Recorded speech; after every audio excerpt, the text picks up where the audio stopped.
साथ की शिवरात्रि आ रही है, छोड़ना मती। बेलपत्री का पत्ता जल में डालकर भले पत्ते को निकाल देना और वो जल, जो रोग है, जो बीमारी है, संपदा नहीं आ रही हो, दुकान नहीं चल रही हो, व्यापार नहीं चल रहा हो, बच्चे चिड़चिड़े हो गए हो, क्रोध पड़ रहा हो, तो भी बाबा पर घर के प्रत्येक व्यक्ति एक लोटा जल जरूर चढ़ा के आना, शिव को नमन कर कर आना। ये मौका नहीं मिलता, चढ़ाओ।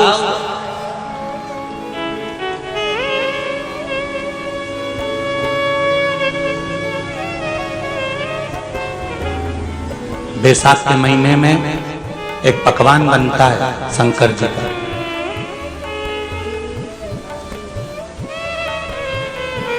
शिव जी के हाथ में त्रिशूल है, शिव जी के 3 नेत्र हैं, बेलपत्री में भी 3, बोलते जाओ, पत्ती है।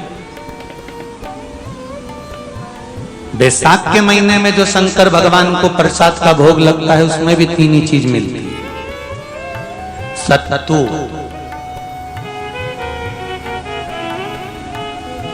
कोई दूसरे महीने में बनता है? जम के तो बोलो नहीं। कब बनता है? यही बैसाख के महीने में। चने की दाल, गेहूं और जौ, इन तीनों को गलाकर सेक कर जो सत्तू तैयार होता है, इसी बैसाख के महीने में परशुराम जयंती के दिन या अमावस्या के दिन या पूर्णिमा के दिन शंकर भगवान को समर्पित होता है और भगवान विष्णु को समर्पित होता है। दुनिया के लोग कहते क्या होता है सत्तू से? सास अपनी बहू से कहती है बेटा सत्तू बना ले, थोड़ा सा सत्तू बाजार से ले आना, 10 रुपए का खरीद कर ले आना। आज सत्तू, आज अपन पूजन करेंगे सत्तू की, अक्षय तृतीया है, थोड़ा सा पूज देंगे, थोड़ा सा भगवान को भोग लगा देंगे, सत्तू का लड्डू बना लेंगे। बोलो री जी, सही है कि गलत है?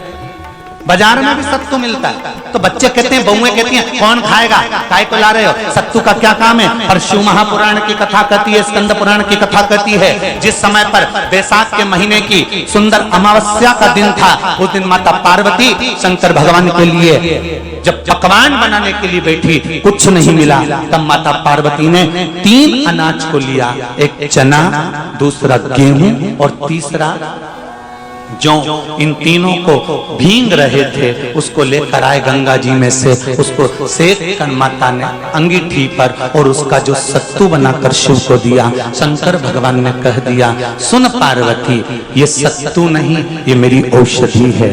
बैसाख के महीने में जो खाएगा वो जिंदगी भर रोएगा नहीं, शरीर से स्वस्थ हो। अब उसको बैसाख के महीने में पियो बेल। बेल मतलब समझ गए? बेल का रस। बैसाख के महीने में पियो बेल और शरीर को रखो ऑलिव बेल। पियो।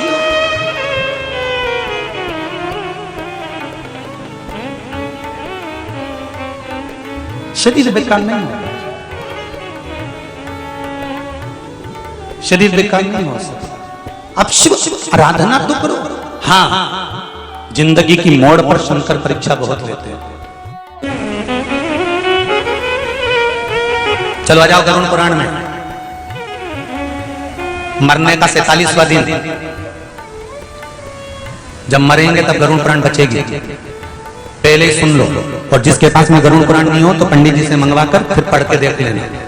मरने के 47वें दिन, 47 डेज, 47वें दिन किस चीज का दान तुम्हारे सामने आता है? मरने के 47वें दिन।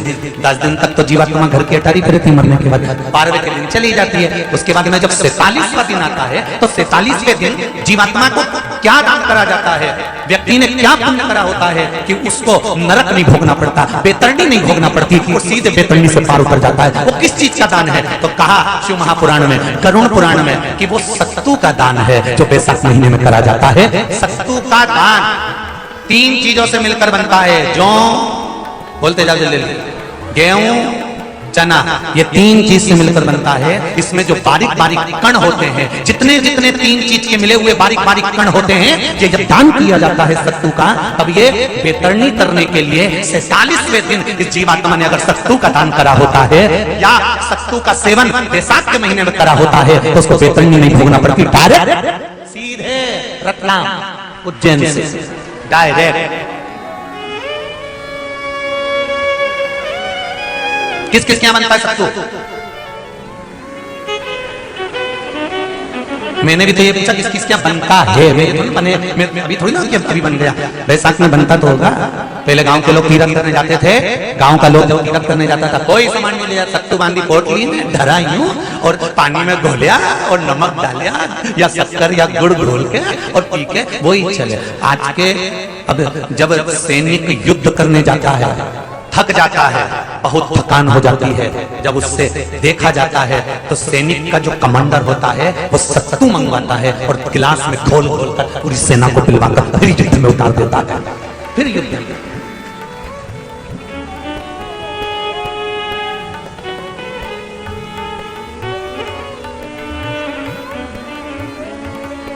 साधारण नहीं है महाराज। सत्तू में जितने बारीक बारीक कण होते हैं, जितने बारीक बारीक कण, अब तुम्हें काम करना, अभी जब खरीदो तो एक कागज पे रख के सत्तू का एक कण गिनना, 1 2 3 बारीक बारीक गिन दे देना जरा। तो तुम्हारा क्या जाए गिनने में? भगवान कृष्ण के हाथ में पट्टी बंधी थी तो उनने भी तो रुक्मणी को गिनने को दिया था, जरा गिन तो जरा इसमें कितने धागे हैं। रुक्मणी जी ने कहा इसमें 9999 धागे हैं। भगवान ने कहा बस यही 9999 मुझे द्रौपदी को वापिस लौटाना है। गिन के लगा लो, अभी अभी लगा लो, ऊपर तो भगवान गिन के बता ही देगा कि तुमने जो सत्तू दान करा था, तुमने जो सत्तू खाया था, तुमने जो सत्तू भगवान को दिया था, सत्तू का लड्डू बनाकर तुमने बैसाख महीने में भगवान की जो पूजन करी थी, तो अमावस्या के दिन, पूर्णिमा के दिन या अक्षय तृतीया के दिन तुमने जो सत्तू दिया था, भगवान तो गिनती बता देगा कि सत्तू में कितना कण था। सत्तू दिया था, भगवान तो गिनती बता देगा कि सत्तू में कितना कण था। और अगर नहीं बताए तो तुम आंदोलन पे बैठ जाओ। क्या मैं बताओ पहले हमने कितना सत्तू दिया था, उसमें कितने कण थे, बताना पड़ो।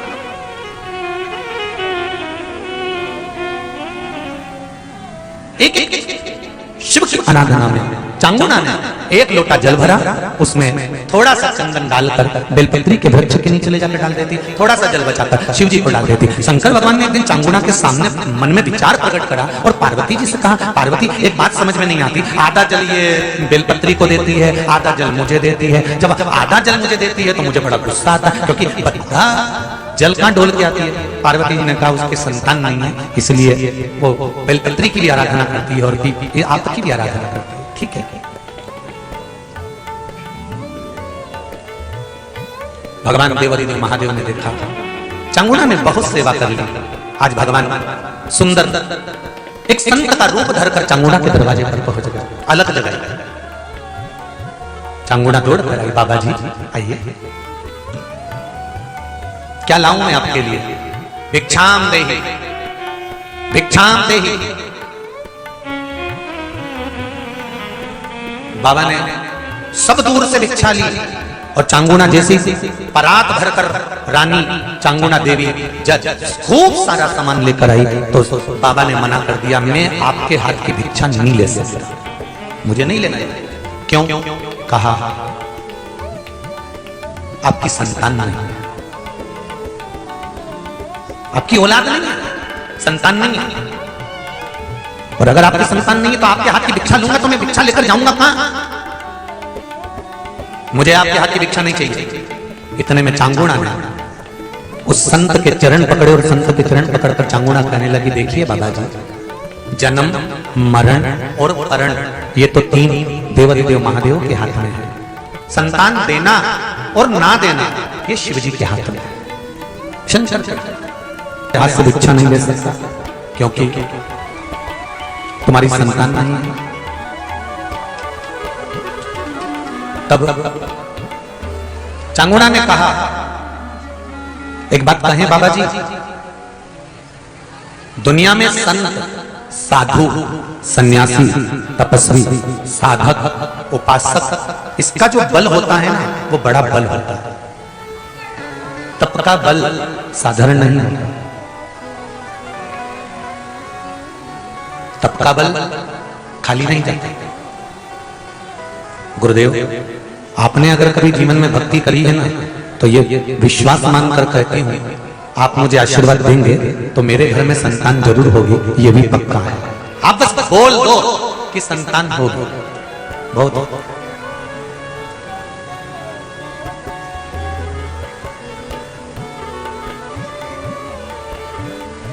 भगवान प्रसन्न हो गए और मेरे देवाधिदेव महादेव जो संत का रूप रखकर आए थे, साधु का रूप रखकर आए थे, उन्होंने झोली में से फल निकाला। वो फल निकालकर चांगुना को दे दिया, ले चांगुना ये फल खा ले, तेरा गर्भ ठहर जाएगा, संतान हो जाएगी। चांगुना ने वो फल ऐसे ही नहीं खाया, चांगुना ने वो फल ले जाकर सबसे पहले शंकर भगवान के सम्मुख में रख दिया और शिव जी से कहा। उसको ये नहीं मालूम कि ये जो संत खड़ा है ये शंकर ही रूप रखकर है।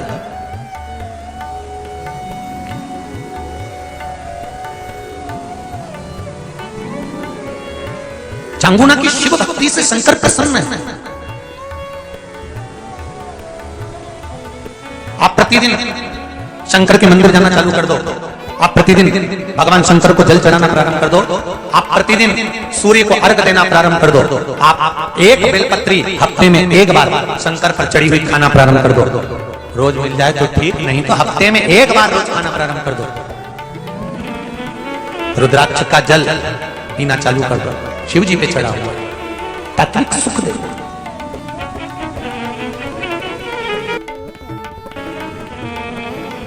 जैसे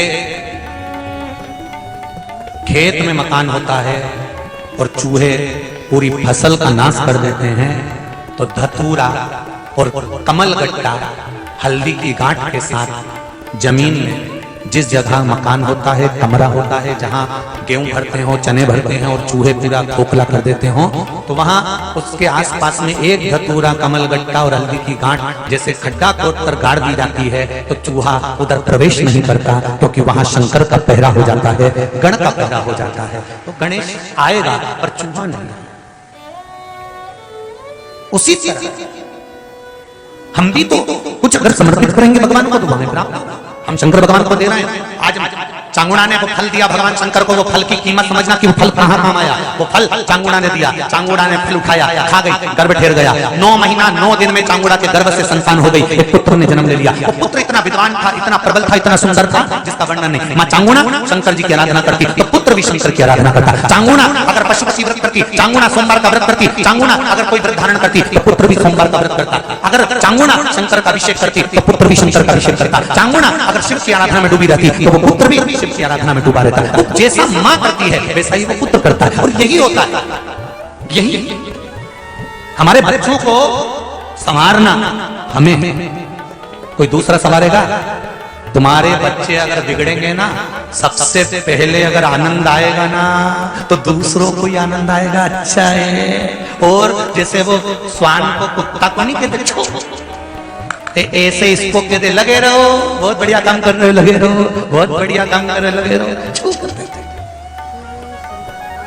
वो तो कहीं का समझदार होगा जो समझाएगा, गलत काम मत कर छोड़ा, ये गलत है, मत जा, ऐसा मत कर छोड़ा, ये गलत, समझाने का प्रयास करे। जब समझाने की श्रेष्ठता होगी तो सुख आनंदित होता है। माँ शिव जी की आराधना करती है, चांगुना जब शंकर भगवान की आराधना करती है, तो साथ में वो बालक भी शिव की आराधना करता है। चांगुना के पुत्र का नाम रखा था चिलिया। क्या नाम रखा है? चिलिया। अब जैसा चांगुना शिव आराधना कर रही है, वैसे ही चिलिया करता है। श्री शिवाय नमस्तुभ्यं, श्री शिवाय नमस्तुभ्यं, श्री शिवाय नमस्तुभ्यं। चांगुना मंदिर जाने लगी, पुत्र भी मंदिर जाने लगा। चांगुना आराधना में लग गई, पुत्र भी आराधना में लग गया। समझ आया? एक बात,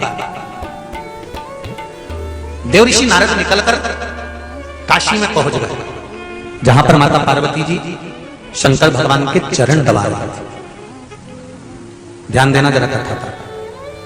हमेशा आपने कथा सुनी होगी कि लक्ष्मी जी भगवान विष्णु के चरण दबाती हैं, पर काशी की जो धरा है, काशी की जो भूमि है ये अभिमुक्त भूमि है, जहां पर माता पार्वती शंकर भगवान के चरण दबा रही थी।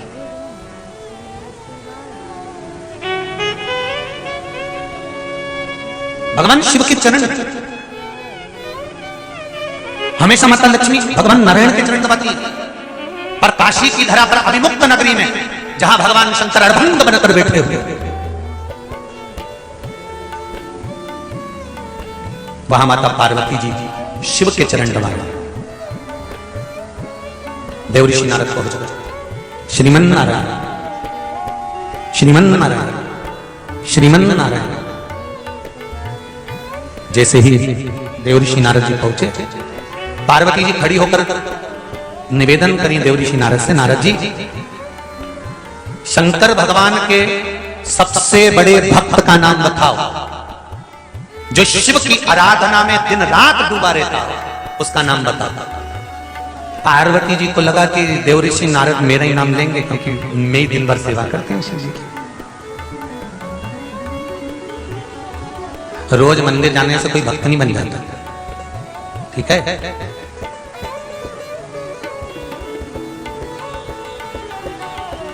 और रोज मंदिर जाने